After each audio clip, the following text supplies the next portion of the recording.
Hello guys, good morning to everybody and welcome back to your favorite channel Shiv English Grammar classes by Abdhesh sir. I hope that you doing good. Today's video is based on figure of speech. We will discuss about exclamation, climax and anticlimax. If you like this video, you need to share and subscribe. So without delay, we jump to this channel.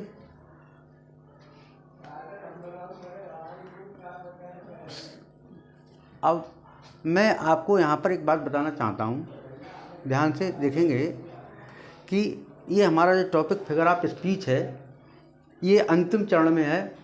इसमें आज हम एक्लामेशन इसे हिंदी में कहते हैं विस्मयादि बोधक। तो exclamation is very important figure of speech.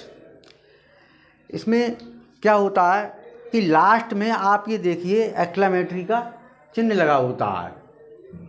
अगर परिभाषा की दृष्टि से हम देखते हैं तो ऐसा समझिए, in this figure of speech the exclamatory form is used to draw greater attention to a point. It expresses excitement, admiration, shock और एंगर। इसका मतलब ये है कि इस फिगर ऑफ स्पीच में मुख्य बात होती है कि इसमें बात में ऐसे शब्द आते हैं जिससे बहुत खुशी, हर्ष, आश्चर्य और गुस्सा, क्रोध, जो जिसे कहते हैं क्रोध, घृणा, दुख इत्यादि व्यक्त होता है। तो ऐसे फिगर ऑफ स्पीच को एक्लामेशन कहते हैं। अब इसके एग्जाम्पल्स आप देख लीजिए। व्हाट अ ग्लोरियस सनसेट, क्या शानदार सूर्यास्त है। जब सूर्यास्त का समय है तो नज़ारा ऐसा लग रहा है कि कितना शानदार है। व्हाट ए ग्लोरियस डे, क्या शानदार दिन है आज।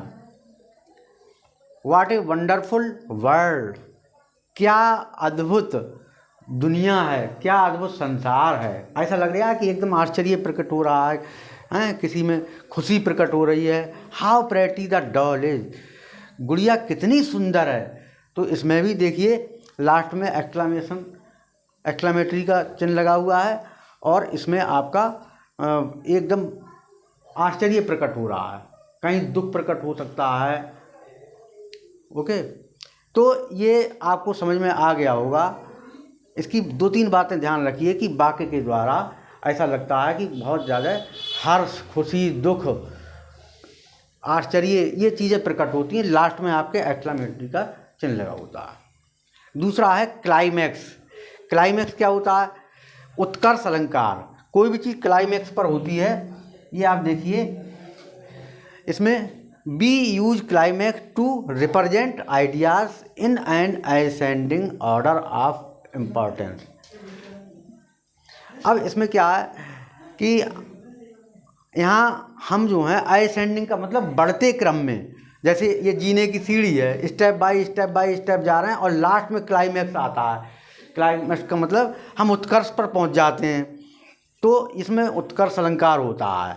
कोई भी बात जो है ऐसे प्रस्तुत की जाती है कि बढ़ते क्रम में हम जाते हैं, एक निश्चित क्रम में आगे की ओर। जैसे मैं ये कहूँ आई के, मैं आया, आई सा, मैंने देखा, आई गॉट ए जॉब, मैंने नौकरी पाई, आई बिल्ड ए हाउस, और मैंने मकान बनाया। तो पहले मैंने क्या किया, मैं बेस से गया, यानी नीचे से चल रहा हूँ कि पहले तो मैं आया, फिर मैंने देखा, फिर मैंने एक नौकरी पाई, फिर मैंने एक मकान बनाया। इसी प्रकार से ही वाज अ थीफ, वह एक चोर था। ठीक है। ए प्लंडरर, चोर के बाद क्या बना, वो एक लुटेरा बन गया। एंड एसासिन, और उसके बाद में फिर हत्यारा बन गया। तो पहले क्या हुआ, पहले चोर बना, चोर से और ज़्यादा खतरनाक चीज़ हो गई लुटेरा बना, और लास्ट में क्लाइमैक्स में जितना बन सकता था उतना बन गया असैसिन। तो फिर वो हत्यारा बन गया। तो इस चीज़ में क्या है कि हम ऊपर की ओर बढ़ते चले जाते हैं, पहले हम बेस से चलते हैं, इसके बाद में आपका लास्ट में आता है एंटी क्लाइमैक्स, इसे कहते हैं अधोगति अलंकार। इसमें क्या होता है, एंटी क्लाइमैक्स में हम स्टेप बाय स्टेप आते हैं। अब इसको हम उतरते क्रम में बोलेंगे हैं, इसको आप डिसेंडिंग ऑर्डर में आएंगे, घटते क्रम में।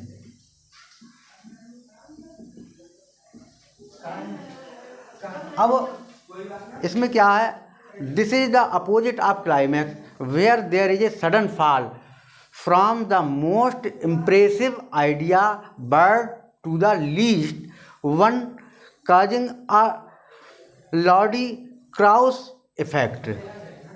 इसमें कोई भी चीज़ ये बिल्कुल जो है क्लाइमैक्स का उल्टा होता है। इसमें जो है हम अधोगति से, यानी कि पहले चरम सीमा से नीचे की ओर को हम चलते हैं, उल्टा होता है। जैसे उदाहरण के लिए समझ, सी लॉस्ट हर हस्बैंड, उसका पति, उसने अपना पति खोया, भाई उसका पहले पति मरा, उसके बाद हर चिल्ड्रन, उसके बच्चे मरे, एंड हर हैंडकरचीफ, उसके बाद में फिर उसका रूमाल मतलब खोया।